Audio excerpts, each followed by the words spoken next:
Imagine hurtling through the pitch-black vacuum of space, right? You're over 250,000 miles from home. Just an unfathomable distance. Exactly. You are strapped into a capsule, you're traveling at thousands of miles per hour, and your trajectory swings you behind the dark side of the moon. And then the worst thing happens. Suddenly, your radio goes dead. There is no static, there's no voice from Houston, absolutely no connection to Earth. Total silence. For 45 agonizing minutes, you are entirely cut off from the rest of humanity. You exist as the most isolated human beings in the history of the universe. Welcome to the Deep Dive. I'll be your host today. And I'm your resident expert. And, that kind of total sensory and communication deprivation, it isn't a hypothetical scenario. No, not at all. It is the literal physical reality of deep space orbital mechanics. Yeah. And it's the exact situation the crew of Artemis II found themselves in right before the incredible conversation we are analyzing today. Yeah, today we have our hands on a truly historic piece of source material. We are unpacking the raw, unedited transcript of a direct communication broadcast from space. Right. This isn't a prepackaged press release. No, or some summarized news hit on TV. This is a real-time, live conversation. It features the Artemis II crew, so that's Commander Reed Wiseman, pilot Victor Glover, and mission specialists Christina Koch and Jeremy Hansen. And they are talking directly to NASA Administrator Jared Isaacman and U.S. President Donald J. Trump. Right. And they're doing this mere moments after emerging from that terrifying lunar blackout. The timing of the broadcast is really what makes the transcript so vital, I think. Oh, absolutely. The crew is riding this intense adrenaline of having just witnessed things no biological eye has ever processed. Like true discovery. Exactly. Yeah. They're transitioning from the absolute silence of the lunar far side straight into a high-level geopolitical and scientific debrief with the surface of the Earth. That's quite a shift. It really is. It provides this fascinating, unfiltered window into the intersection of raw human awe and, well, calculated national policy. So our mission today is to act as your guides through the technical data and the massive implications of this conversation. And there's a lot to cover. So much. We're going to track the physical journey of the spacecraft, from the raw violence of the launch to the silent glide across the uncharted lunar landscape. We'll also decode the specific, really groundbreaking scientific observations the astronauts were making while they were completely cut off from mission control. And finally, we're going to unpack the monumental long-term vision they discuss on the broadcast. The actual infrastructural blueprint for building a permanent base on the moon. Exactly. And how that functions as the mandatory stepping stone for a crewed mission to Mars. I mean, we are looking at a document that essentially lays the foundation for the next 100 years of human expansion into the solar system. It's that big. It really is. But to truly understand the policy and the science, we have to start with the sheer physical reality of the hardware. Right.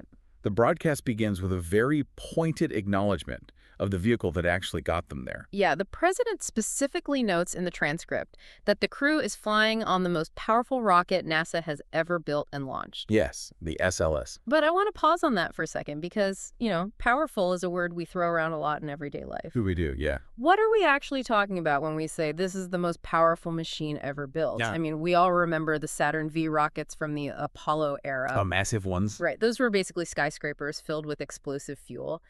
Is the Space Launch System, the SLS, really that much of a leap from Apollo? It is a massive leap, actually. Right. And it's primarily in terms of pure sustained thrust. Okay, break that down for me. Well, the Saturn V was an engineering marvel, obviously. It produced about 7.6 million pounds of thrust at liftoff. Which is huge. Right. But the SLS rocket that carried the Artemis II crew generates 8.8 million pounds of thrust. Wow. Over 1 million pounds more. Exactly. Yeah. To put that into perspective, you're taking a machine that weighs nearly 6 million pounds fully fueled. 6 million pounds. Yes.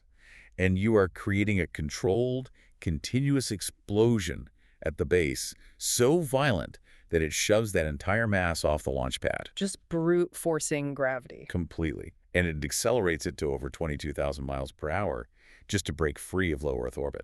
So it's essentially harnessing the power of a small nuclear detonation, exactly. Yeah. But you're releasing it slowly enough that you don't instantly vaporize the crew sitting right on top. That is a terrifying way to think about it. It's a very accurate way to look at it, though. The SLS uses 4 RS-25 engines on its core stage, Okay. which are actually upgraded engines from the Space Shuttle program. They're fueled by liquid hydrogen and liquid oxygen. So that's the main stage. Right, but the real brute force comes from the two massive solid rocket boosters strapped to the sides. The SRBs. Yes. Those solid boosters provide more than 75% of the total thrust during the first 2 minutes of flight. Wow. And here's the kicker. Once you ignite a solid rocket booster, you cannot turn it off. Wait, really? There's no off switch? Nope. It is a terrifying, magnificent commitment to leaving the planet. You light the fuse and you're going. You're going. And that unprecedented level of sheer kinetic energy is specifically what allowed the Artemis II crew to push their trajectory out to a record-breaking distance. Yeah, and the transcript explicitly highlights this milestone. The broadcast confirms that the Artemis II crew officially broke the all-time distance record from planet Earth. It's an incredible achievement. They traveled farther into the deep ocean of space than any human beings ever have. But the record they broke wasn't just some arbitrary number, was it? No, not at all. They broke the record set by Apollo 13 over 50 years ago. The historical resonance there is just incredible. I mean, for half a century, the absolute high-water mark for human travel was held by a mission that was famously fighting for its very survival. Hold on, let's unpack that comparison for a second. Because Apollo 13 didn't set that distance record intentionally, right? No, they certainly did not. My understanding is that the record was basically a total accident of orbital mechanics born out of a crisis. You are entirely correct. Apollo 13 suffered a catastrophic oxygen tank explosion on their way to the moon. Right. Houston, we've had a problem. Exactly. To get the crew home safely, NASA had to completely abandon the lunar landing. They had to use the moon's gravity to slingshot the spacecraft back to Earth. Just whip them right around. Yes, it's called a free return trajectory. And because of where the moon was in its elliptical orbit at that specific time, that slingshot maneuver whipped Apollo 13 around the far side at a distance of roughly 248,655 miles from Earth. That is so far. And for 50 years, that specific altitude was the farthest a human being had ever been from home. It's like imagine the deepest a submarine ever went was only because it was sinking. That's a great analogy. And it barely managed to blow its ballast tanks and surface. For decades, our deepest footprint in the cosmic ocean was a site of near disaster. Which is exactly why the Artemis II record is so symbolically and technically crucial. Because they did it on purpose. Right. Artemis II didn't break the record by accident or in a panic. They broke it intentionally. Wow. They utilized the immense power of the SLS and the precision of the Orion spacecraft to deliberately push the boundaries of human reach. It's the definitive signal that humanity is no longer just clinging to the shoreline of low Earth orbit. Which is where we've spent the last 50 years building the International Space Station and doing low-orbit research. Right, but now we have finally built a vessel capable of sailing past the edge of the known map. And the broadcast details exactly what it looks like when you sail past that edge. Yeah, the transcript gives us this vivid play-by-play as the Orion capsule approaches the moon. They begin their transit around the near side, the face of the moon that is permanently locked toward Earth. The side we all know. Right. Commander Wiseman talks about seeing all these familiar lunar sites, the craters and the dark patches we've looked at our entire lives, but seeing them from this entirely new, up-close perspective. It's life-changing for them. But I have to play the skeptic here for a minute. Okay, go for it. We have high-definition telescopes.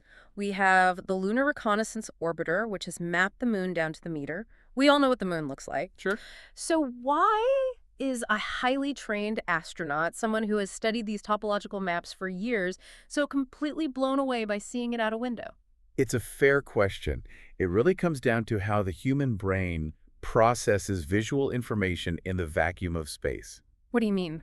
Well, when you look at the moon from Earth, or even when you look at a high-definition photograph from a probe, your brain categorizes it as a two-dimensional image. Like a picture on a wall. Exactly. It's a flat disk in the sky. You know intellectually that it's a sphere, obviously, but your visual cortex processes it as a flat circle. Right, because we don't really have depth perception for objects hundreds of thousands of miles away. Exactly. Furthermore, on Earth, our perception of distance is heavily influenced by atmospheric scattering. Like how mountains look far away. Yes. Mountains in the distance look hazy and blue because you are looking through miles and miles of air. But in the vacuum of space, there is no atmosphere. No air, no haze. Right. There is no haze. So as the Artemis spacecraft approached the moon, the visual cues the brain normally relies on completely broke down. That sounds disorienting. Very. The moon didn't just get bigger.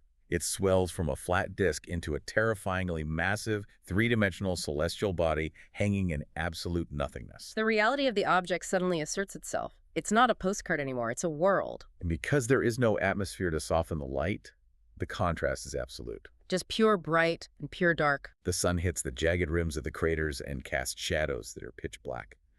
The astronauts are seeing the sheer violent topography of the near side with stereoscopic biological vision. That's a great way to phrase it. They are looking down into impact basins that are miles deep.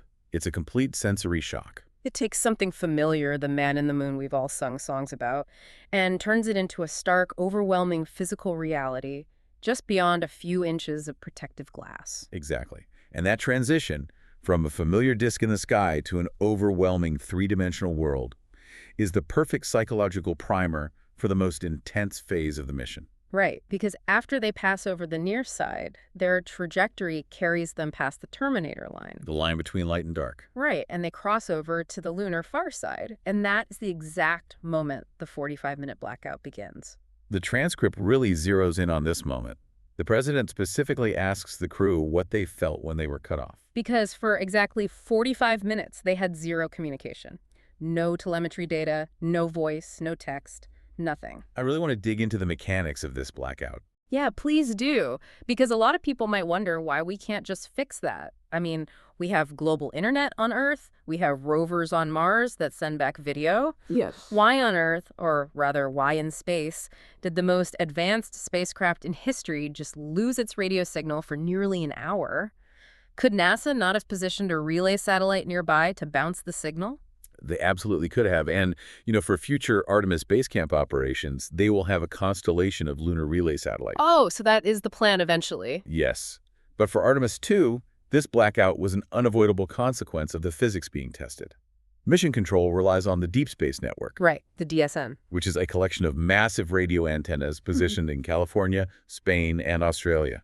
These dishes are continuously handing off communication to each other as the Earth rotates. Just passing the baton. Exactly, ensuring we always have a line of sight into space. So the Deep Space Network is essentially a planetary-scale radio receiver that is always listening. Precisely. But radio waves, especially the high-frequency bands used for deep space telemetry and voice communication, travel in straight lines. They don't bend. They do not bend around massive physical objects. And the moon is a sphere of solid rock and a metallic core that is over 2,000 miles in diameter. Right, so it's literally in the way. When the Orion capsule dipped behind the far side, that massive body of solid lunar material sat directly between the spacecraft and the Earth.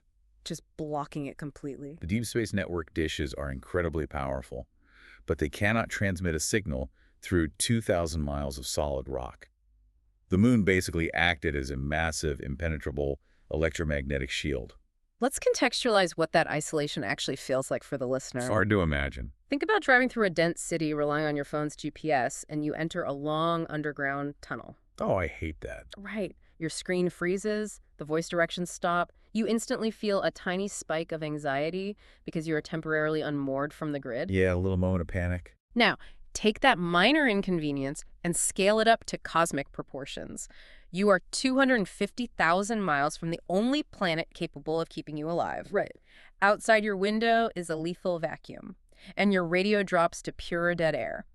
If a warning light flashes on the console, you cannot ask Houston what it means. You're on your own. If a micrometeoroid punctures the hull, you cannot call for help. You are utterly, profoundly alone in a way that goes beyond geographical distance. It is the ultimate psychological crucible. Yeah. And for the engineers sitting at the consoles in Houston, it is a period of agonizing, silent waiting. They just have to stare at their screens. Yeah, they have to trust the mathematical trajectory they calculated days ago. Yeah. And just wait for the capsule to emerge on the other side. But what is truly remarkable, and what the transcript reveals, is how the crew actually handled that pressure. This is the part that completely blew my mind. Right. When asked what they did during that terrifying 45-minute silence, mission specialist Christina Kopp mentions that she said a little prayer, and then she just got to work. So professional. They weren't sitting there white-knuckling the armrest. They were incredibly busy. They had to be. Orbital mechanics dictated that this period of maximum isolation was simultaneously the most scientifically valuable window of the entire flight. And that brings us to the science they were conducting in the silence, because they weren't just surviving the far side, they were actively surveying it. Right, they had a job to do. Kosh notes in the broadcast that during the blackout, their elliptical orbit brought them to the points where they were both the farthest from the moon, getting this massive wide-angle view, and the absolute closest to the lunar surface. They really utilized that extreme proximity to visually confirm geological theories that scientists have debated for decades. Looking at the actual rocks. Yes. The broadcast transcript highlights a stark, massive difference between the near side of the moon and the far side. Right. We all know the near side. If you look up tonight, you'll see large, dark, smooth patches. The ones that look like a face. Yeah. Early astronomers thought they were oceans, so they called them Maria or Maris, which is Latin for seas. Right. But the Artemis crew reports that as soon as they crossed to the far side, those giant dark patches almost completely vanished. Just gone. The far side is mostly just heavily cratered, bright mountainous terrain. It looks completely battered compared to the near side. Why is the moon essentially wearing two completely different faces? Well, the crew actually references the scientific briefings they received, and the answer is an incredible lesson in gravitational physics over deep time. How deep? Billions of years. And it fundamentally involves the Earth.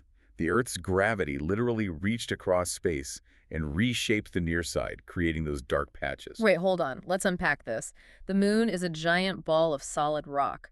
Are you saying Earth's gravity is literally warping a sphere of solid rock across 250,000 miles of empty space? Yes, essentially. How does gravity pull dark spots to the front? Well, it's not pulling the spots themselves. It's warping the structure that allows the spots to form. Okay, I'm listening. We have to go back roughly 4 billion years to understand this.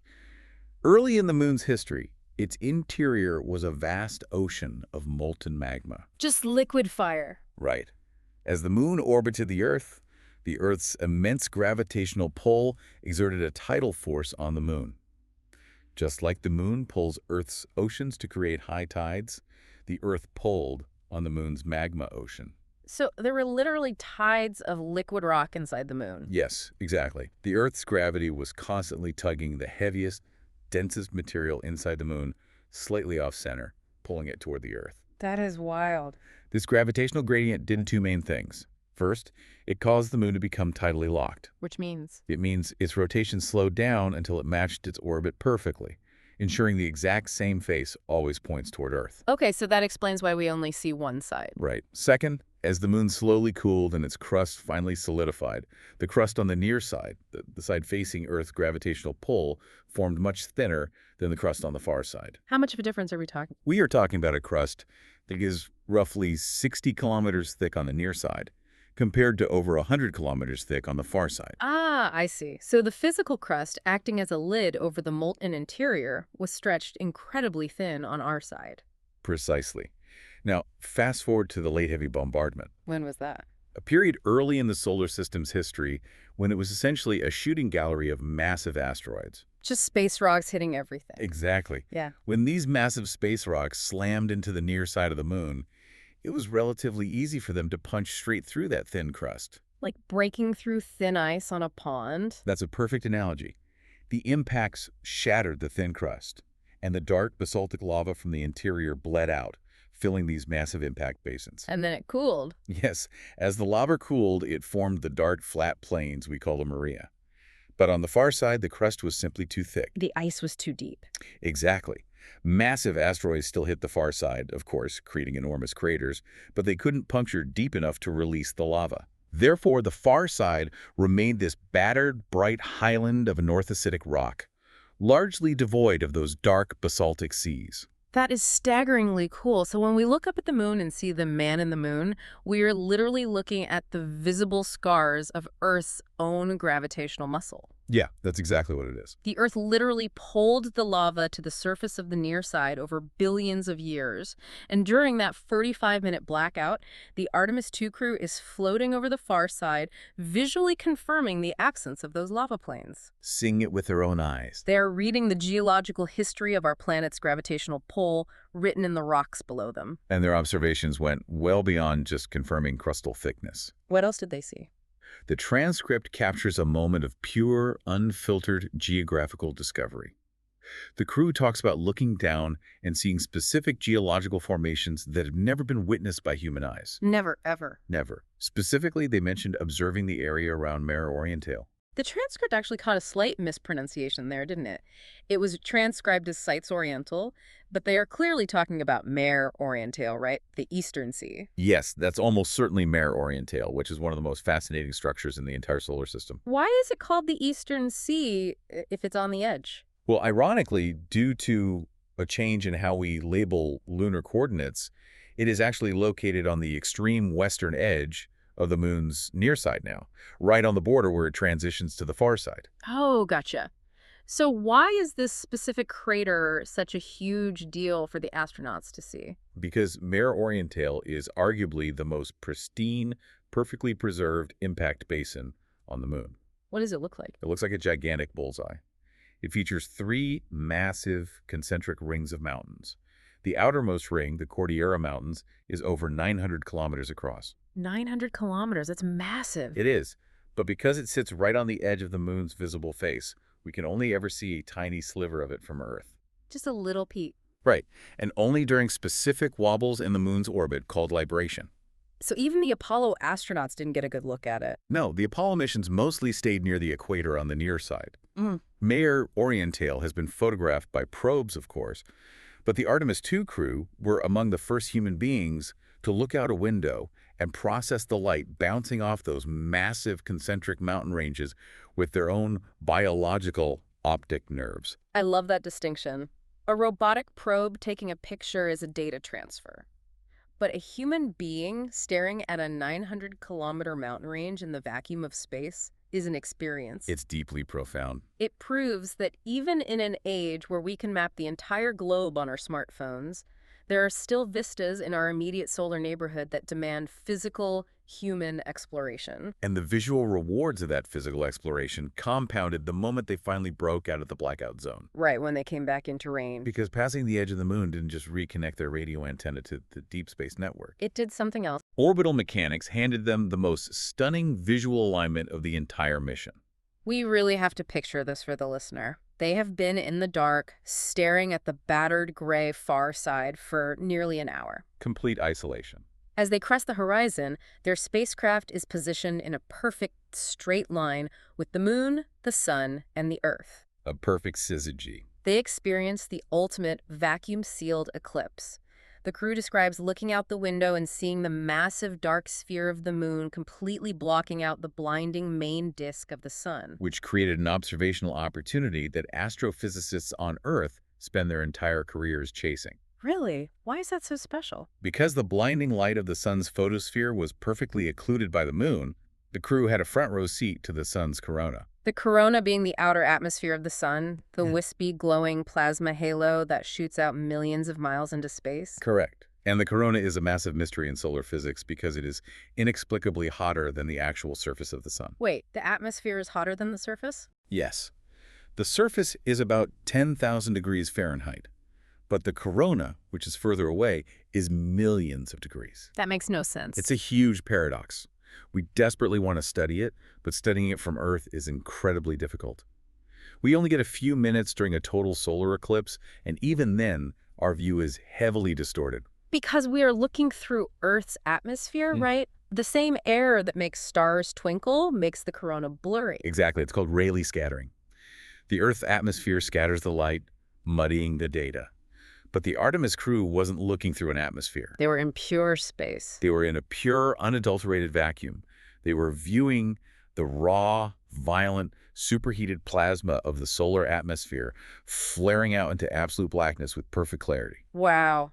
The universe could have just stopped right there, and it would have been the greatest view in human history. Truly. But as they are staring at the solar corona surrounding the dark silhouette of the moon, they look slightly further out into the void, and they see a planetary train. The crew describes it vividly in the broadcast. They saw a literal line of planets strung out across the black sky. Why do planets line up like that? Is it just a rare coincidence? No, it's not a coincidence at all. It's a physical manifestation of the ecliptic plane. The ecliptic plane? Okay, what's that? When the solar system formed from a spinning disk of gas and dust, all the planets coalesced within roughly the same flat orbital plane around the sun. Like a record on a turntable. Exactly. So from the perspective of a spacecraft looking edge-on into the solar system, the orbits of the planets align like runners in their lanes on a track. Ah, I see. Under the right orbital conditions, you can see multiple planets strung out in a perfectly straight line. And what makes this specific planetary train so vital to the narrative of this broadcast is what was at the very end of the line. Yes, the final point. The crew specifically notes that pointing like a beacon at the end of that alignment was Mars.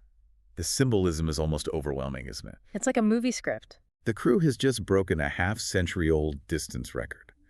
They have pushed human physical presence to the extreme edge of the Earth-Moon system. And right as they reconnect with mission control, the literal solar system aligns to draw a straight visual line to their next geopolitical and scientific destination. It's as if the orbital mechanics of the universe were handing them a roadmap. A literal arrow pointing the way. But while Mars offered a distant target, the most emotional visual impact came from what was right in front of them.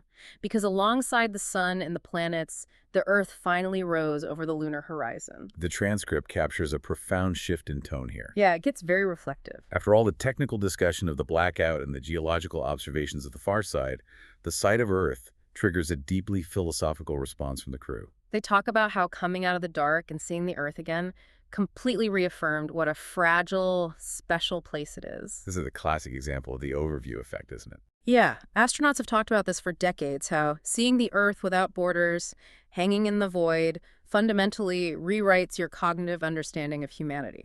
It does.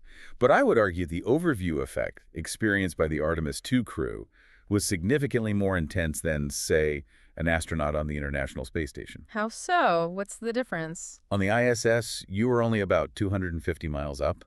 The Earth fills your entire window. It is huge, fast-moving, and completely dominant. Right, it's just this massive wall of blue and white below you. Exactly.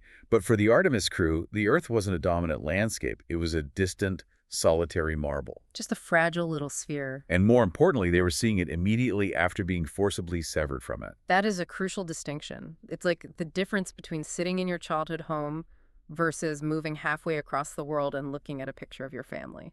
The isolation magnifies the preciousness. They experienced the true lethal hostility of the lunar far side. They felt the absolute vulnerability of being entirely alone.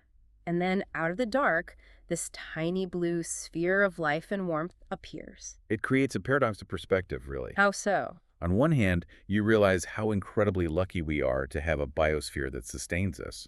On the other hand, you realize how dangerously precarious it is to have every single human being, every piece of art, every memory, and every biological ecosystem entirely confined to that one single point in space. Which acts as the perfect pivot point for the broadcast. Right into the policy. Yes. The sheer beauty and vulnerability of seeing the Earth from deep space naturally transitions the conversation between the crew, the NASA administrator, and the president away from the science of the current mission and directly into the hard infrastructural policy of the future. The awe translates directly into architecture. That's a great way to put it.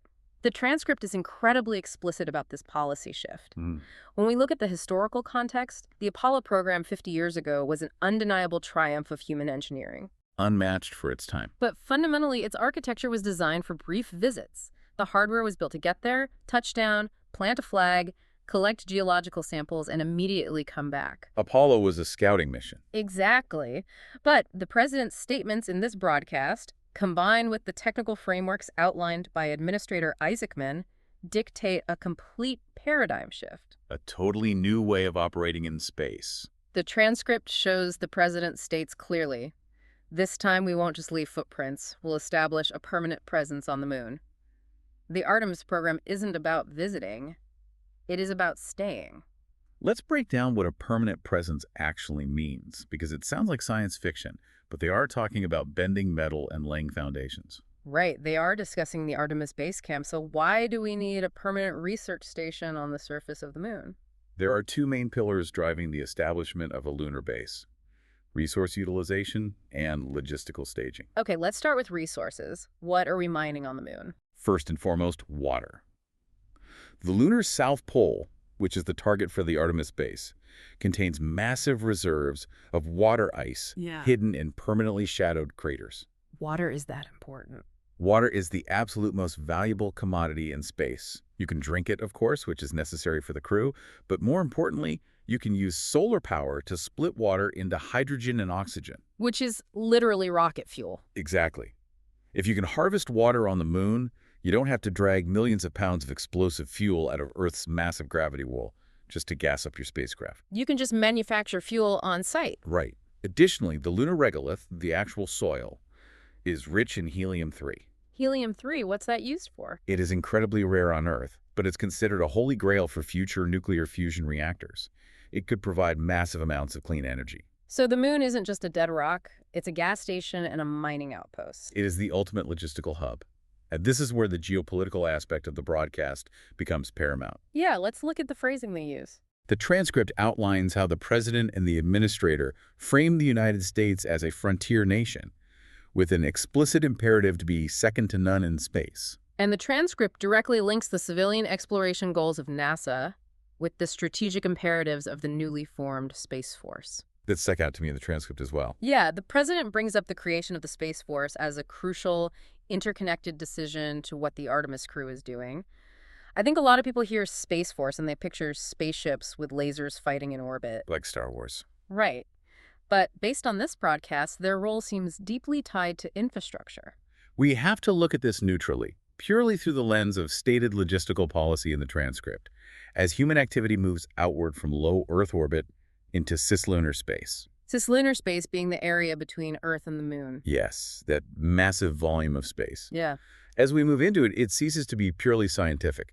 Cislunar space becomes a geopolitical theater. It becomes a shipping lane. Like the Panama Canal or the Strait of Malacca, but in orbit. Precisely. You will have commercial companies mining water, international coalitions building habitats, and massive amounts of telemetry data flowing back and forth. That's a lot of activity to manage. It is. The role of the Space Force, as alluded to in the broader policy framework discussed here, is space domain awareness. What does that mean practically? It is about protecting the logistical lines of communication, ensuring safe navigation, and maintaining stability in a rapidly expanding economic zone. The Artemis Base Camp requires a secure, well-managed operational environment to function. So NASA provides the science and the exploration, commercial partners provide the rocketry and the cargo, and the Space Force ensures the cislunar shipping lanes remain open and secure. It is a fully integrated, multi-domain strategy. But what is the ultimate goal of all this infrastructure? I mean, they aren't building a gas station on the moon just to drive around the moon. No, absolutely not. Every single element of the Artemis architecture, from the SLS rocket to the lunar base to the geopolitical alignment, is explicitly designed as a stepping stone. Tomorrow. Right. The crew, the administrator, and the president are entirely aligned on the final destination. The president clearly states in the transcript, and will push on to Mars. And the crew responds to that with a phrase that genuinely stops you in your tracks. Oh, I know the one you mean. They talk about their excitement to watch humanity transition into a two-planet species. That phrase, two-planet species, is arguably the most profound concept discussed in the entire broadcast. It's massive. It represents a fundamental evolution in human biology and society. Think about it for the entire 300,000-year history of anatomically modern humans. Every single ancestor, every empire, every technological breakthrough, every piece of music, and every single day of our existence has been constrained to a single, fragile biosphere. We have all our eggs in one basket. We are a single point of failure. If you think about it in terms of data storage, Earth is a hard drive containing the entire sum of human history, and we have never backed it up. That is terrifying when you put it like that. An asteroid impact, like the one that wiped out the dinosaurs, a supervolcano eruption that blocks out the sun, or a massive solar flare that fries our electrical grid. Any of these existential threats could wipe the hard drive clean. So becoming a two-planet species is essentially backing up the human hard drive on an entirely separate, independent server. Exactly. It shifts the paradigm of survival. Establishing an independent, self-sustaining branch of human civilization on Mars means that even if the worst-case scenario happens to Earth, the human story continues. We survive. It means our technological development, our resource gathering, and our cultural evolution are no longer tethered to a single planetary gravity well. But backing up the human race isn't something one nation can do alone. The transcript makes it incredibly clear that this massive logistical endeavor, building the lunar base and launching to Mars, is not a solo American act. No, the entire mission architecture relies on a vast international coalition. The broadcast heavily emphasizes this collaborative strategy. The mission involves deep partnerships, and they specifically highlight the contributions of Canada. Yes, our neighbors to the north. Mission specialist Jerry Hansen, who was on the Artemis II flight, is Canadian. The president and the administrator also mentioned other Canadian astronauts in the pipeline for future missions, like Jenny Gibbons and Josh Kuttrick. Canada has always been a quiet powerhouse in space exploration, haven't they? Yeah, every time you see a picture of the space shuttle or the ISS using that giant robotic arm to move cargo, that's the Canadarm. It literally has the Canadian flag stamped on it. Canada's expertise in space robotics is world-class and essential to building large orbital structures. But their inclusion in Artemis represents something deeper than just engineering support, doesn't it? It does. The crew explicitly thanks the president for the space leadership of America, noting that it is incredible when a nation sets massive goals for humanity and actively brings other countries along to share in the endeavor. They call it an intentional decision to lead. Intentional leadership. Let's dig into that, because it sounds like political speak, but there is a very real, pragmatic mechanism at play here. Right. In the realm of international geopolitics and space policy, setting a near-impossible goal, like establishing a permanent lunar habitat, or mounting a crewed Mars mission, creates a massive gravity well of innovation. It forces technological breakthroughs. Exactly. In material science, life support, and propulsion. By inviting international partners like Canada, the European Space Agency, and Japan to contribute their specific areas of expertise, you distribute the immense financial and intellectual cost. It's the difference between building a private fortress and building an international highway. That's a great analogy. If you build a private moon base, you have to pay for all of it and nobody else benefits. But if you lead the construction of a massive technological highway to the moon and Mars, and you invite your global neighbors to help lay the asphalt, you're building infrastructure that elevates the entire global economy. You bind nations together through the pursuit of the highest possible aspirations, rather than just competing over terrestrial borders. It creates a framework of peaceful, mutual reliance in deep space. And what's wonderful about this transcript is that amidst all this heavy civilization-altering policy, the sheer humanity of the endeavor shines through in the actual mechanics of the conversation. Oh, absolutely. The communication delay is the perfect example of that. I love that part. During the broadcast, they mentioned that there is roughly a 9-second delay in the audio between the White House and the Orion capsule, and that delay isn't a glitch, it is an unchangeable law of physics. It's a brilliant, visceral reminder of how far away they actually are. Radio waves travel at the speed of light, which is 186,282 miles per second. Fast, but not instantaneous. Right. The spacecraft is over 250,000 miles away.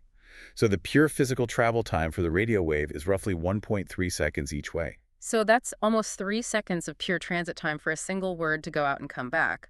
Where does the other 6 seconds of the delay come from? Signal processing. The radio wave from the spacecraft hits one of the massive deep space network dishes on Earth. It has to be amplified, decrypted, and routed through terrestrial fiber optic cables to Mission Control in Houston. And then from Houston. Houston then patches that signal through secure military channels to the Oval Office in Washington, D.C. The president speaks, and the entire process runs in reverse. That is a massive journey for a simple hello. All of that hardware processing, combined with the pure distance of the vacuum, creates a hard, unyielding 9-second gap. It fundamentally changes how you have a conversation. You can't interrupt each other. You can't banter easily. You have to speak in distinct, deliberate blocks of thought. And then just wait. Yeah, and then endure nearly 10 seconds of absolute silence, just waiting to see if your message made it across the void. It adds such an immense psychological weight to every single word spoken. And yet, even with that monumental delay and the crushing weight of the policy they are discussing, the human element still manages to cut through with a sense of humor. Yes. The president actually brings up Wayne Gretzky. Of all things. Right. Here they are talking about the survival of the human species, the solar corona, and the edge of the universe, and the president mentions that he spoke to the Great One. He says Gretzky is immensely proud of the Canadian astronauts. Yeah, but jokes that he isn't sure even a hockey legend would have the sheer courage to sit on top of that rocket and do what they are doing. It's a surreal, highly entertaining blend of deep space, orbital physics, international diplomacy, and sports legends. It really grounds the whole thing. It reminds us that these explorers aren't just sterile, hyperlogical robots. They are human beings carrying the pride, the culture, and the humor of their nations into the cosmos. They are experiencing the absolute extreme of the human condition, all while casually chatting about hockey with the commander-in-chief. It perfectly encapsulates the entire mission. It really does. So let's bring all of these massive concepts together for the listener. We started this deep dive looking at a spacecraft utilizing the most powerful engines ever built to shatter a 50-year-old distance record born of a near tragedy. Apollo 13. We followed their trajectory as they plunged into the total radio silence of the lunar far side. Where they utilized that isolation to read the geological history of Earth's gravity carved into the crust of the moon, gazing at the pristine rings of Mare Orientale. We tracked their emergence from the blackout, where the mechanics of the solar system rewarded them with an unprecedented view of the sun's superheated corona. Flanked by a planetary train pointing a direct arrow to Mars. And we watched as the fragile, solitary beauty of an Earthrise catalyzed a profound shift in human strategy. We analyzed how that visual awe translates directly into the hard policy of the Artemis base camp. We broke down the vital logistics of lunar water ice and helium-3, the geopolitical necessity of securing cislunar space, and the strategic deployment of intentional leadership to build an international coalition. All of it driving toward one singular, monumental goal. Making humanity a two-planet species. This transcript is not just a debriefing. It is the architectural blueprint for the next era of human history, spoken across 250,000 miles of empty space. And that is exactly why this specific moment matters so deeply to you listening right now. You might not be a propulsion engineer. You might never set foot in a spacecraft. But you are part of this. Right.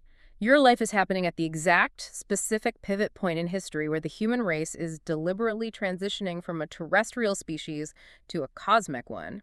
The hardware is built. The policy is set. The map is currently actively being rewritten. Which leaves us with a deeply fascinating thread to pull on as we look toward the future. We spent a lot of time today discussing how the immense physical gravity of the Earth literally warped the geology of the moon over billions of years. Creating the Maria. And we saw how the sudden lack of Earth's communication caused a profound psychological shift in the Artemis astronauts during a mere 45-minute blackout. They felt the isolation instantly. So, as you process everything we've unpacked today, consider this. If our home planet exerts that much physical force on its celestial neighbors, and that much psychological hold on its explorers when they are just a few days away, What happens next? what happens when we finally achieve that ultimate goal? When we establish that permanent, self-sustaining branch of civilization on Mars? A world with only 1/3 of Earth's gravity, a completely alien sky, and a communication delay not of 9 seconds, but of up to 24 minutes. Real-time conversation with Earth will be physically impossible. The isolation will be absolute and permanent. How will living in that extreme, disconnected gravitational environment fundamentally rewrite the biology, the culture, and the psychology of the people who settle there? How will becoming a two-planet species ultimately change what it means to be human? That is a staggering thought to end on. The rockets are going to change the map, but the destination is going to change the explorers. Thank you so much for joining us on this incredible journey to the far side of the moon and the very edge of our future. We'll see you next time on The Deep Dive.